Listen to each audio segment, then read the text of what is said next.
Another episode of Corporate CPR, where today we're going to talk about the challenges of depoliticizing very important conversations around racial equity and diversification within the workforce. And joining me today is Benny Covington. He's a Chief People Officer at Integrated Financial Settlements.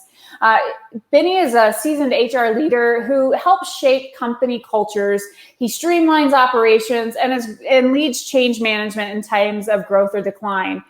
He's championed many internal mergers that generated cost savings while strengthening sales operations through Agile transformation. And his experience includes corporate communications as well as organizational psychology, which has proven to be an invaluable asset when dealing with personal matters in any situation like turnover, malcontent employees, etc. So welcome, Benny. I'm so glad that you could join us today. Thank is there you. anything else you'd like to say about your background? No, it sounds really good when you say it. I was thinking to myself, I'd like to meet that guy. Right? I read it just how it was written, right? No, Ari, thanks for having me. I appreciate it. No, I appreciate it. So Benny, I appreciate you coming because I feel like this is a challenging conversation and I really want it to be candid.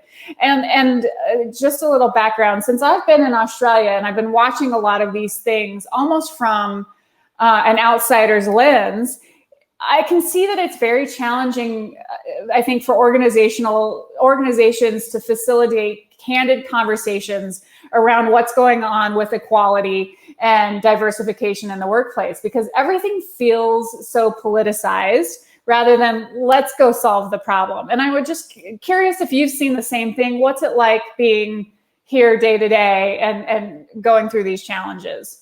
Well, I mean, you've nailed it on the head. We're in this really odd time where it seems like things that you wouldn't consider, if maybe you weren't from, you're from a different planet, you might say, well, it doesn't seem like it would be, political, but we're in a situation where it has become very much so. And so what the biggest challenge that we have right now is finding a baseline of understanding.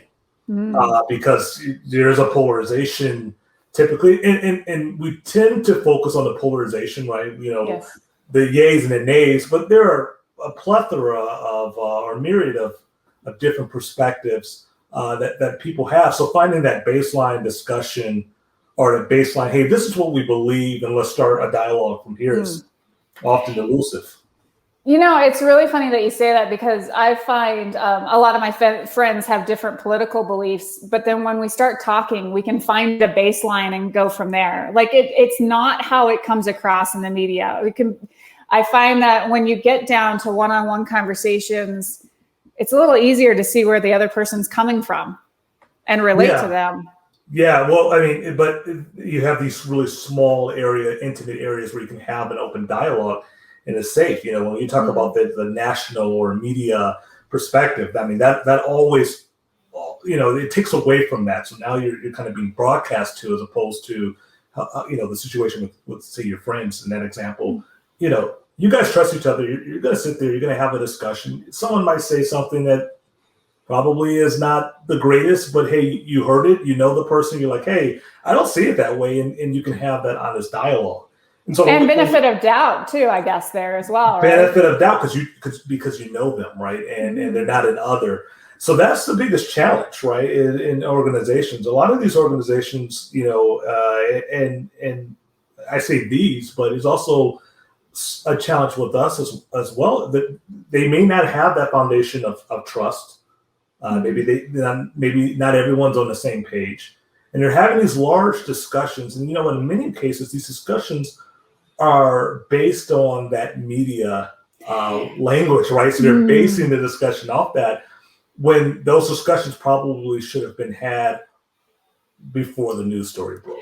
Well, and so you said something that really kind of triggered with me is how have you seen, is there any good examples or even in a theoretical sense, how would you recommend, how do companies create broad trust, right? Because trust seems to be on a very individualistic basis. So how does a company build trust through the entire organization to be able to facilitate important conversations. It's hard to do, and we're still doing the work ourselves as an organization. We've been building a diversity, equity, inclusion, and belonging program. And our program isn't something like, oh, here's the business and this is a program. What's effective for us and maybe for most companies is to integrate those into the business workflow. So it's not outside, it's inside. And so one of the main things that we've been working on is a shared purpose statement. But it's not just simply coming from the top, the leadership, but we've got a cross-sectional group of individuals representing some of the highest and lowest levels or junior levels in our company, and they're working together with a third party and leadership to kind of come up with, hey, what do we believe we really are, right? So you talk about having a baseline, or hey, we can believe this. Well, this is what we're building, and we're building it as community. So when we finally come up with this statement, which very happy to say we will hopefully be down to the one statement in 2 weeks here. We've been working for a few months now. It's something that gives us a baseline of trust. Hey, we've all kind of had this consensus that, hey, this is what we believe is our purpose as an organization.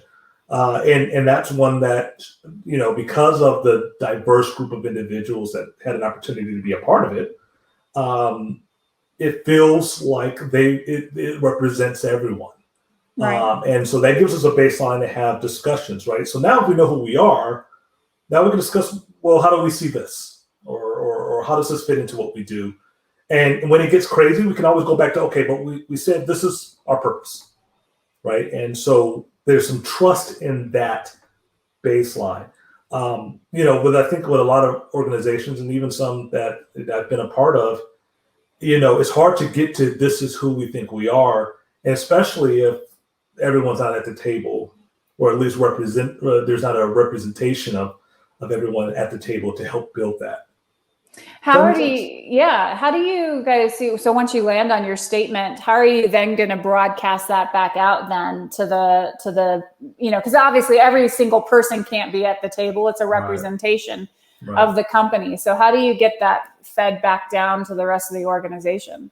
Well, I mean, the first thing is we've been telling the organization that this is something we're working on.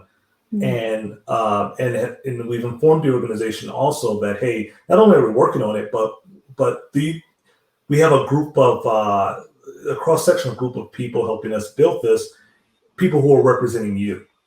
And so they know that we've been working on it, but afterwards we want to kind of talk about the journey. That's the first thing. Say, okay, we have something that we think is really that really represents who we are from, I think, a broad section of folks. But let's talk about how we actually got here, And so this started with us back in December of 2020, really asking the questions, what are our values? We had a value survey. You provided a lot of information on the value, on what you thought the values are, what you hoped would be the future values. We took that and we put together a cross-sectional group of individuals representing the entire company. And we had 8 meetings, and we started to work on, what do we think we do as a business? And then we brought that to leadership, and leadership said, hey, yeah, that sounds right, but you forgot this, and we want you to add this. Then we debated it. So the process is how we convey, hey, whatever we landed on was thorough. It's something that had individuals throughout this company working on. It's something that was scrutinized both from leadership and from some of our individual contributors. And it's something that wasn't taken lightly. There were surveys, there were all of this. So people understand how we got here, because they may not, you're right, there might be an individual who said, hey, I wasn't a part of those meetings. I don't know if I feel like that's our purpose statement. But we could easily say, you know what? You participated in the survey that gave a lot of information. Joe is a part of your function, and Joe provided all of the concerns and ideas that represent your group. And so we landed on this, and it's going to continue to evolve. But today, we feel very confident saying we believe this is our purpose, and your feedback was part of that. Is that Yeah, no, it makes sense. And that's, I think, it goes back to, you have a background in Agile. And one of the principles of Agile is teams having a common set of values and standards that they work from. And you see that a lot in the high performance teams as well. So essentially what you're trying to do is scale that and say at the company level, these are our values, and they're not just some, pretty words on the wall. We're going to measure what we do on a day-to-day basis against those values. Yeah, but you bring up a good point, and that's where Agile typically struggles, right? It's always on the scaling, right? Agile feels very intuitive in a small group, but then when you try to bring that out to a larger group, it becomes a lot more difficult, and there are some of the principles that can be lost in translation. And that's why you have to have a process, and you have to have all these different checkpoints, because you're simply inspecting and adapting each time. So, once you get some feedback, we throw a survey out, we bring that survey back, and then we kind of put it against what we think our backlog of ideas are that makes sense. And if it doesn't add up, then we probably need to regroup. If it does, then hey, we've got great momentum, that's great feedback, and we can maybe add some things to it. And so that's always the hardest part with being Agile, and certainly is the toughest part of coming up with a shared purpose statement when you have a sample, not necessarily the full population as a part of it. Yeah, and so one of the things I guess I have a question on, and let's get deep and let's get serious here, is so obviously there's, from my perspective, there's a large women's movement, right, and around women equality, and I actually find I don't relate to it very well. And if you want to dive into it, it has a lot to do with I have very masculine qualities, in that I'm not afraid to stand up for myself. I'm not afraid to, speak my voice, and I think some of those things have protected me from maybe being bulldozed, over in a meeting, etc. Right. So because of that, though, and I'm sure there's other people who are like me, who are like, I don't see these things happening. Like, I've worked in many companies, I'm a consultant, and I've personally not witnessed, whether it's from a gender or race or whatever, this inequitable, handling of employees. So how do you help somebody like me be more educated that it's, the world is obviously much broader than my world, So how do you build that, help others build that empathy? Well, we first of all, we want to talk about, kind of our structural makeups, right? So a lot of times we think of discrimination and we're saying, well, I don't feel discriminated against. And that's a great thing. I mean, discrimination can be very one-on-one. It can be situation to situation. What we're really talking about in diversity, equity, inclusion, and belonging really is, what are the systems and what are the outcomes they constantly create? What are the outcomes they constantly create, right? And so all you have to do is look at the demographics, right? We have about 51% of our workforce is female. But we find that most of the highest level positions are male.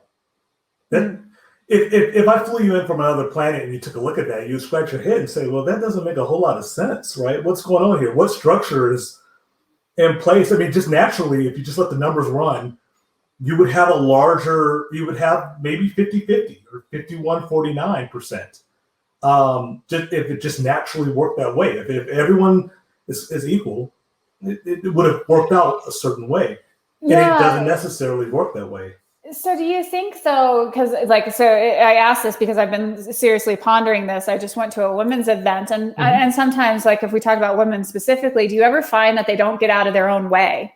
So you talk about if it's 51% male in those upper positions, is it because women, I've also often heard that women won't apply to a job unless they fit 95 to 100% of the job description. Well, that's not me. I'm I'm more masculine. Oh, I fit 60%. Let's give it a shot. And that's typically the what you're stating there is research that shows that men, or folks who tend to have more of a masculine lens, They just need 60% of that job description to kind of fit, and they're going to go for it. And then so we then find how that, do you filter that then? Because like that's not discrimination, but it's no. how. But if you look at the structure, though, because the structure there. So my job is to have an inclusive environment. If an organization says, hey, you know what, we want to make certain that we have a very diverse population. We have some that look at things from a masculine perspective. We have some that look at it look through life through a feminine. We value both. Yep. No one's not better than the other. So in this case, well, we know that the masculine group is 60% of the job description will make them feel very comfortable. So if we go with neutral words, we'll probably have a bigger pool of candidates. We'll probably have a bigger pool of people who apply and think it makes more sense. And what are neutral words? Well, so when we look at the masculine words, so there was a study, and I can't remember the exact study. Sorry, just because we brought it up and you just touched on it.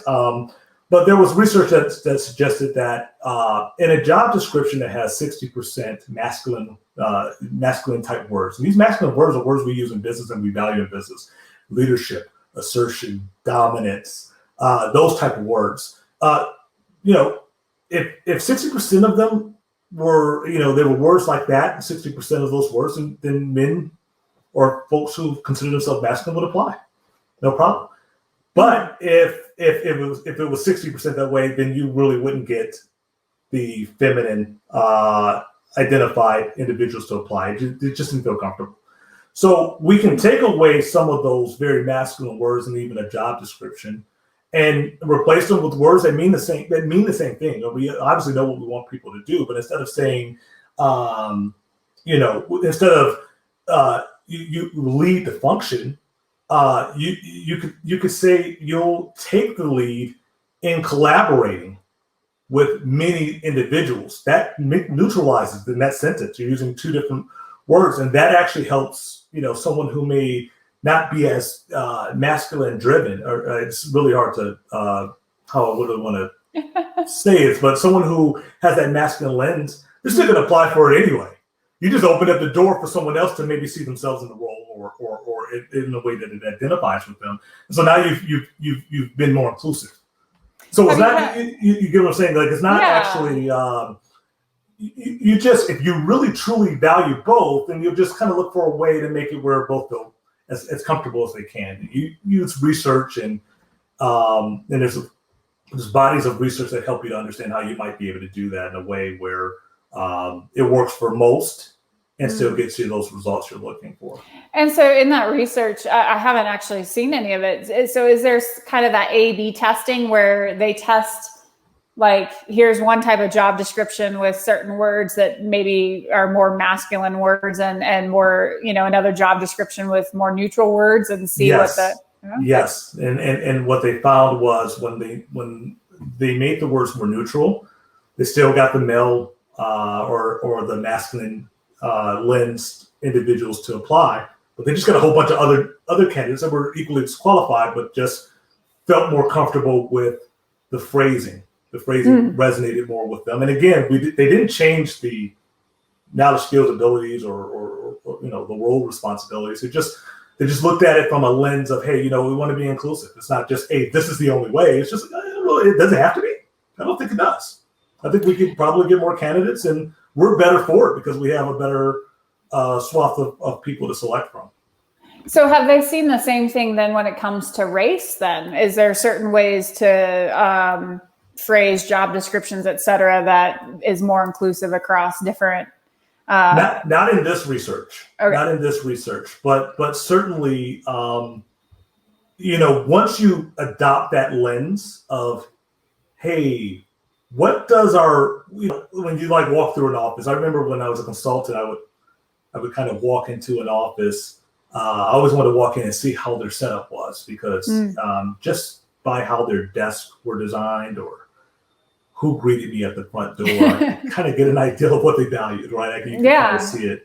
And in many cases, people didn't even know that they had a kind of a reward or an explicit way of doing things. They would say, oh, we don't really have a culture like that.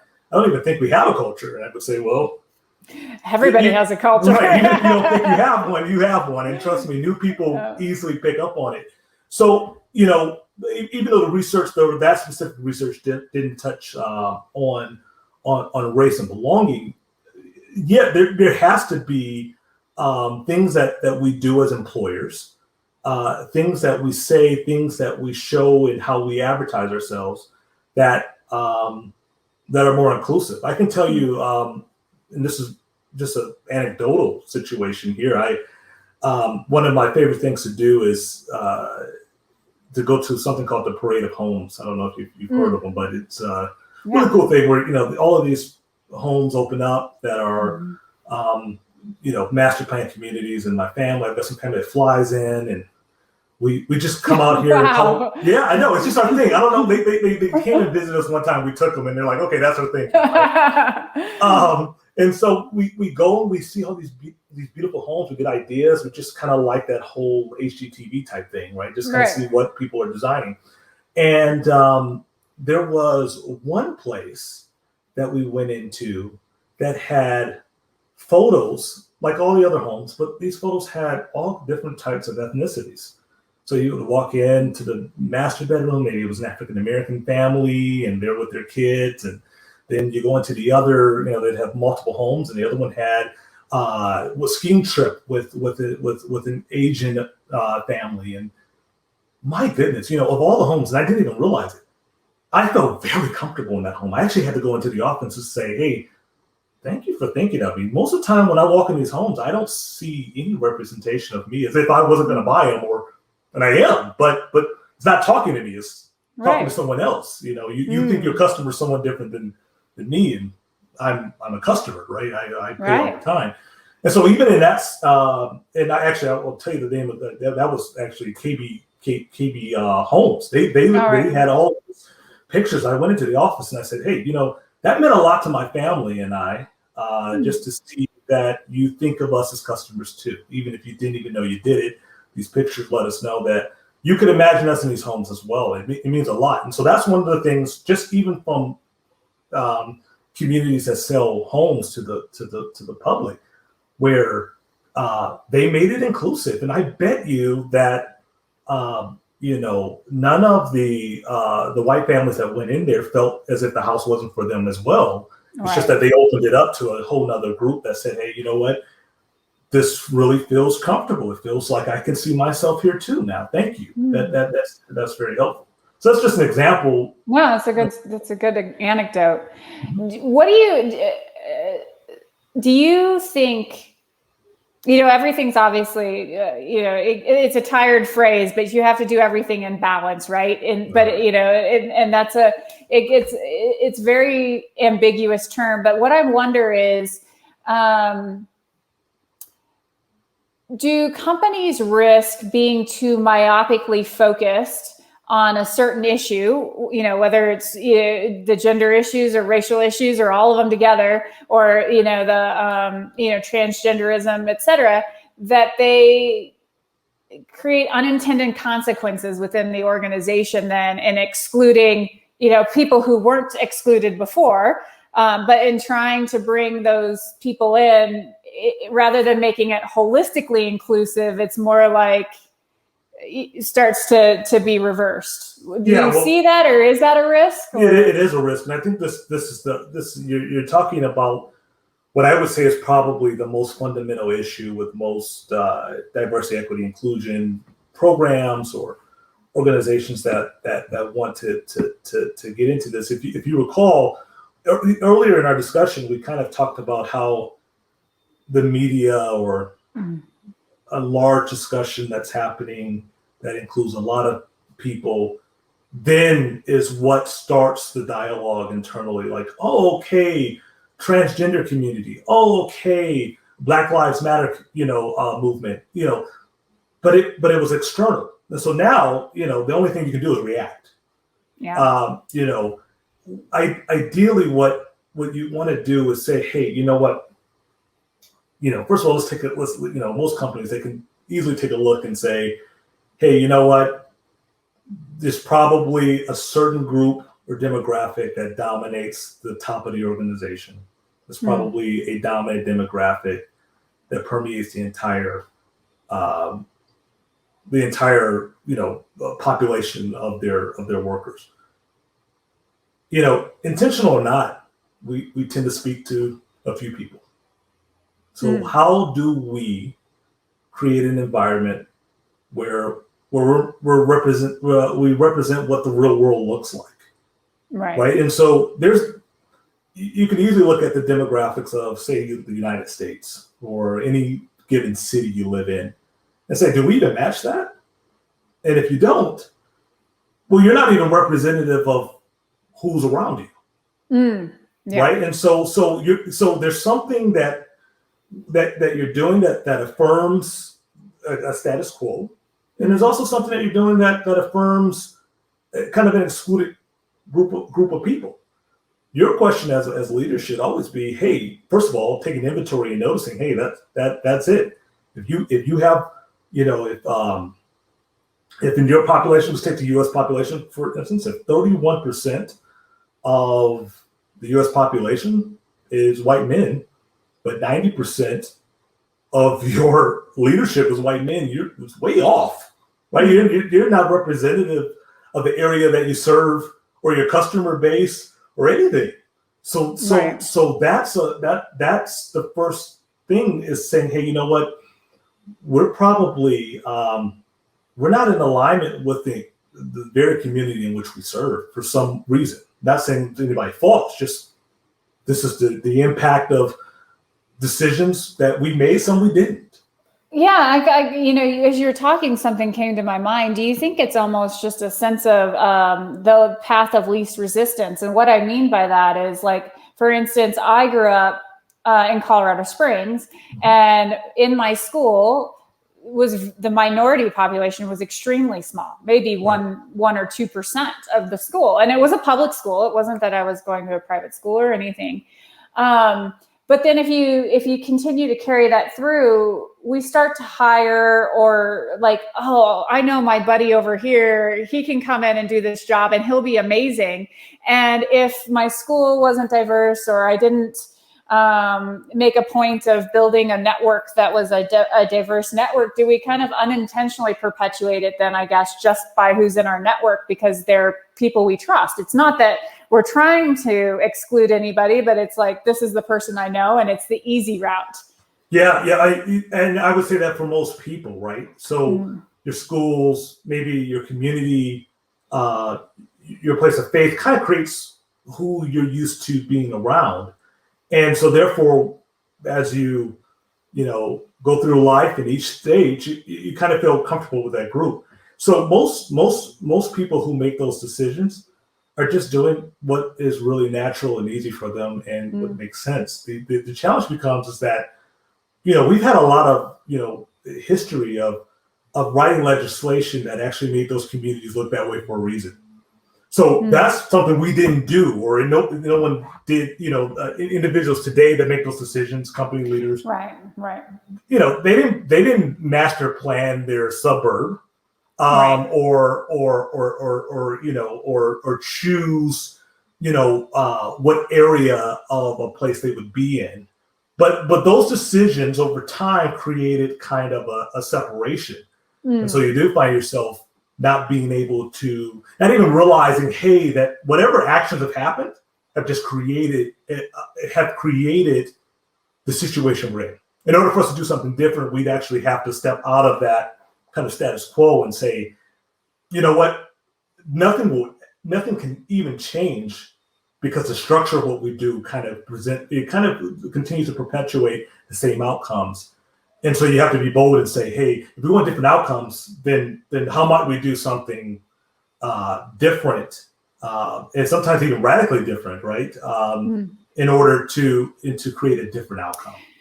And so that kind of leads me to another tough kind of concept or question, because, choosing to do things differently and incrementally changing takes a while to see that realized, right? Like, right. the stuff that's been being done with women and equality there. Like, they talk about making grounds, but that it's going to take a generation or so to really see that come through. But then you have countries like South Africa who's decided to force it. But in that way, I think they've created some problems for themselves. A couple of reasons. One, they take property from people who own the property, who, to your point, didn't make the rules then. So it's like, so people are getting punished for rules that were, happened hundreds of years before they were alive. And then two, they're putting these standards in place, like requirements in place of X amount of people. You have to have this percentage of diversity on your board, and it's a requirement. And if you don't, you can't operate. Well, they're having a hard time finding the qualified people because you didn't change it at the beginning. You didn't change it at the schools. You didn't change it, Right, exactly. And so now you're putting people who just aren't prepared for those roles. And it's not their fault either. It's how, the environment they grew up in.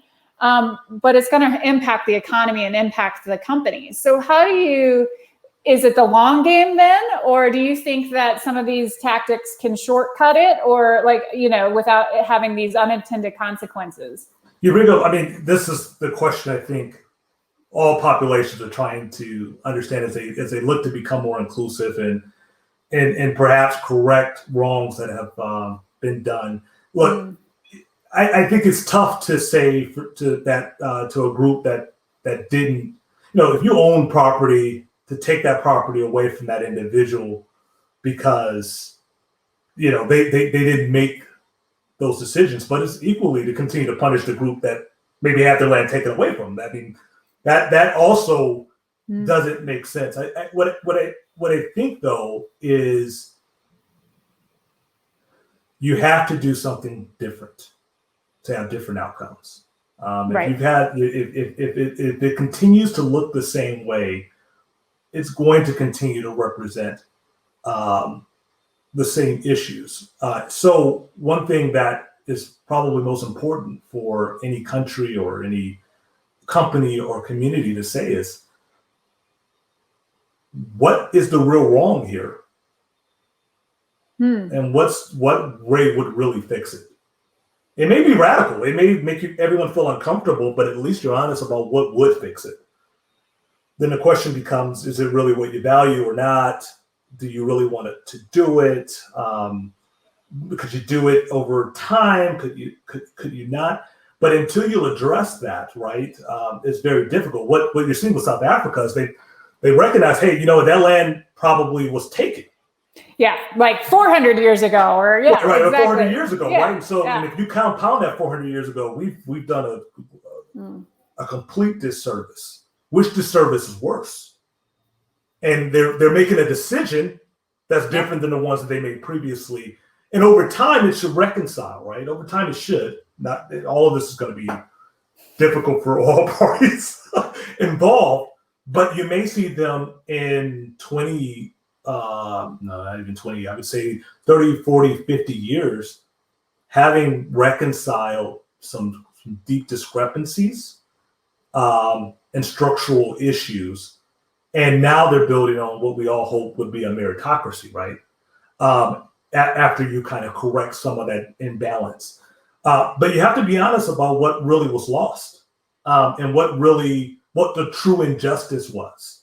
And that requires some soul searching. It's not comfortable. It's icky. It really is when you go deep into it. But when you do that, as a company, as a country, you may say, hey, you know what? That's too much. I don't know if I can do that. But this is what it would be. Is there a level of, admitting it and saying, all right, these are the injustices. These are what we did wrong. We're going to, maybe fix things going forward, but we can't necessarily retro fix things or do you know what I mean? Yeah, I get that. And so what ends up happening there, and again, this is the collective discussion. There really isn't an answer. No one's done it. We're kind of in many ways, this is a very agile discussion, right? Where you inspect and you adapt and you're doing sprints and you're hoping you can get better and better and better to the point where you're creating really good value for all of us involved. But it's really hard to fix a problem with new solutions, right? Like if I'll give you an example. If you had a water leak in your kitchen, it's been going on for years, and now you're saying, "Hey, we're going to fix this now," right? Without taking up the floor and all of that. I mean, just switching the sink out doesn't actually fix the issue. You're still like, something's wrong with the kitchen. We've got a new sink; it doesn't leak, so everyone should be happy now. It's not leaking.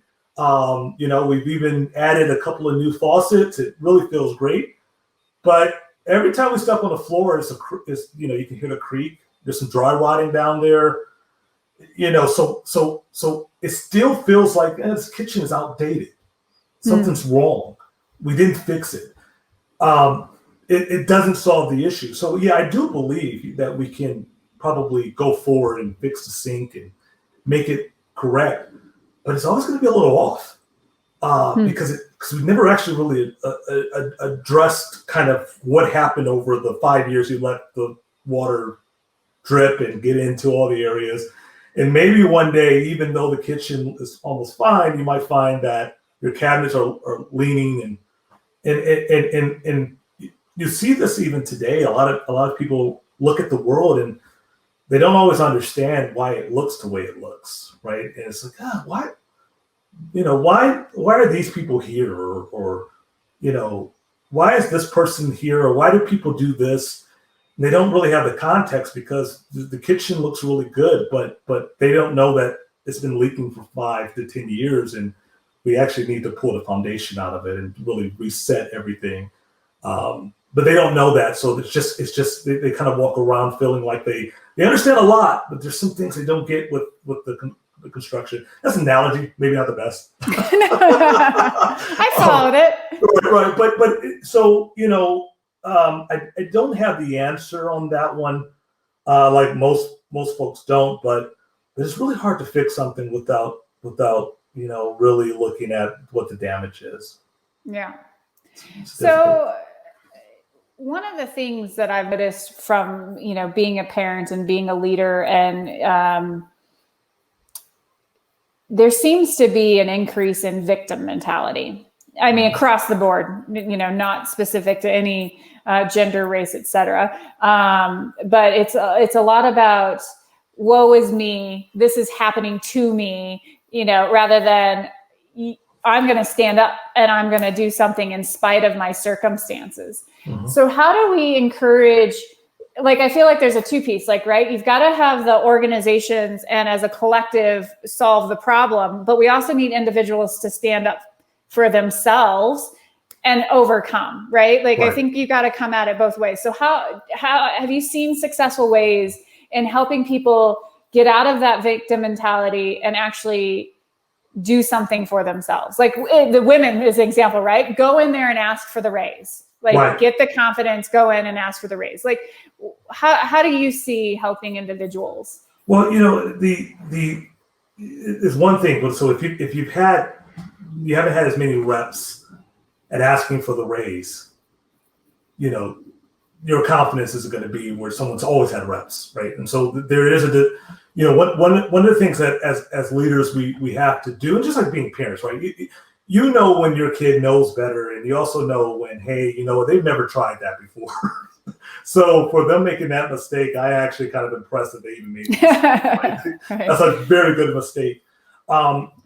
It always comes down to the individual ultimately, and their ability to have enough conviction to create agency for themselves, to be able to pursue happiness, pursue the things that matter to them. I think what our job is to do is to make certain that structures that we did or did not create are not dictating who those people are. That is the individual. And so in this case, you're absolutely right. Considering that, the majority of business leaders are men, it is safe to say that over time, men have built an incredible cultural acumen for climbing corporate ladders. Just build it over time. The compounding is, we probably can't even quantify what that compounding is. We can also say that women, while building the acumen, are not as culturally, are not as strong culturally at the same thing. Just haven't built that acumen. They're not taught it in every facet of their life. They don't live in a family where their mother's mother ran a company or built something. So this is where I think we can have some empathy for the structures that kind of, be it intentional or what have you, have kind of decided disparate outcomes, right? Because that's a disparate outcome, right? You can see it. Women do not choose not to lead. Ultimately, we've had a structure here. Now, there's some individuals that might, and you're talking about those individuals who don't take advantage of their opportunities, who, their mentality doesn't allow them to take what is open for them, and that's one thing. But historically, just by looking at the numbers, we know culturally women haven't had the same reps at climbing these ladders. And so I have a team, all female, on my HR team. And so one thing that I do is I just make certain that I remove any obstacles by asking, hey, what are your real career goals? What are those things that you actually want to do? I want to know, because I actually want to help them get there. And if they're not, and if I feel like they're not being, there's something there that they could take that they're not going for, I feel like it's almost my responsibility to say, hey, is there a reason? And it may be because, hey, you know what, I don't want it. Or it could be, hey, you know what, I didn't think I could. And I think they can. I'm going to let them know, like, hey, you know what, I'd like to see you do that. Because I know probably in many cases, they don't have their grandmother's legacy of climbing to director, or their great grandmother's legacy of doing that. So they're pioneering in a lot of cases. And again, we're generalizing. Some individuals have had those opportunities. Oh, absolutely. Yeah. And it's interesting because, when I look back at my growing up, one, I didn't realize the advancements my grandma had made, but it probably until later, but it probably still had an impact. So my grandma was in waves in the Navy during World War II. And then she actually had a master's, which is pretty unheard of in the, 40s, 50s. But I didn't even think about it. But then, my mom didn't finish college. She was more of your traditional person of that era. But when it came to me, it wasn't even an option. Like, it wasn't like, do you want to go to college? It was in school and at home. What I heard was, when you go to college, what are you going to do? Or what do you want to study? And I think phrasing things like that really helped, because I didn't even think of it as an option. Yeah. Right. Like, it was just, I'm going to go do great things. I don't know what they are, but I'm going to do it because, like, that's what you do. Can I ask you a question? It's a beautiful story. And, it's amazing how when you kind of pull back and look at the women who've come before you and the path that they've taken, you have some diversity there, right? Someone who maybe took a more traditional role of the time, and someone who took an incredibly untraditional role at the time. But when you hear those stories, in many cases, I imagine it give you a little bit more confidence when you're navigating an ambiguity, right? Because you kind of know the outcomes. You can pull into something, and if your great grandmother had done the same thing, and you could find out some more information about that, you might even become even more confident as you navigate things, especially as you pioneer into whatever journeys are uniquely yours, but are separate. And so there's some value in that, right? This being able to pull from that past. And some individuals have had an opportunity to pull from that Right. for a long period of time. And so, you know, that creates a competency. Yeah, oftentimes when I think about, like, I've been a person who's not been afraid to take risk, and when I think about why and compare myself to, like, or try to put myself in other people's shoes as to why they might, the thing that I think really has always been there for me is that I knew I could fall back on family. So when I went out and started my own company and quit my full-time job that I loved, I was like, well, what's the worst that could happen? And my answer was, well, foreclose on the house and go live with my parents until I figure it out again. Right. And then I always had confidence in myself that I could figure it out, but I also had confidence that there's a safety net that was there to catch me. And I think I was talking to somebody the other day about this, that I think it's really unfortunate that we've lost that family nucleus around having large extended families who live close to each other. Because that support is really important for you to feel empowered to take risks and break the mold. If you knew there's somebody there who will be there if something goes wrong, it's very empowering. Sure, it makes you a lot more confident to take those risks. And yeah. You're right that and this is the evolution, I think, of the kind of the American family, for sure. That's what I can speak on most readily here. Geographic, there's been migrations, people move, things of that nature. But, all you have to do is raise a kid to know, hey, you know what? This is harder than I thought. Because you're kind of on an island, right? You're like, oh, man, like in most cases, a lot of people can look back when they grew up and kind of feel like you were raised by a village, right? Like a right. But today you kind of feel like it's you and your child, or you and your partner, spouse, and then you've got to be grandma, grandpa, all every day, cousin, all in one day, and work, and yep. and be a housemaid and clean your house too, and it becomes challenging. It seems simpler growing up, didn't it? Well, yeah, I did. And, but I even think about like Amish communities and stuff. Like, the women have jobs as well. Like, I mean, they have how they help support their community, and the children are raised together, right? Like, you can feel like it's okay to go work and you're going to go support your community, cooking or teaching or whatever. And your kids are with extended family or with the rest of the community, and they're growing up together, and there's just that sense of everybody's looking out for everybody. And I don't think you can force that. I think a lot of people try to force it on communities, but I really think it's about those individual relationships and building that. And then, because there's some pretty amazing communities in the United States that are tight knit and they help each other and they rally around each other. But you can't. I don't think you can force that. No, I don't think you can force it. I think it ends up becoming kind of a choice over many, many experiences, right? And you kind of build your community that way. I can imagine that post-pandemic, right? You probably are finding quite a few millennials, or because millennials are 40 now,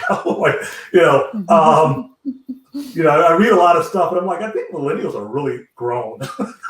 Yeah, they're not these Gen Zers. I think millennial people call everybody from like you said, like 40 under is millennial. It's like, not quite. not quite. Yeah, like we have another generation that's.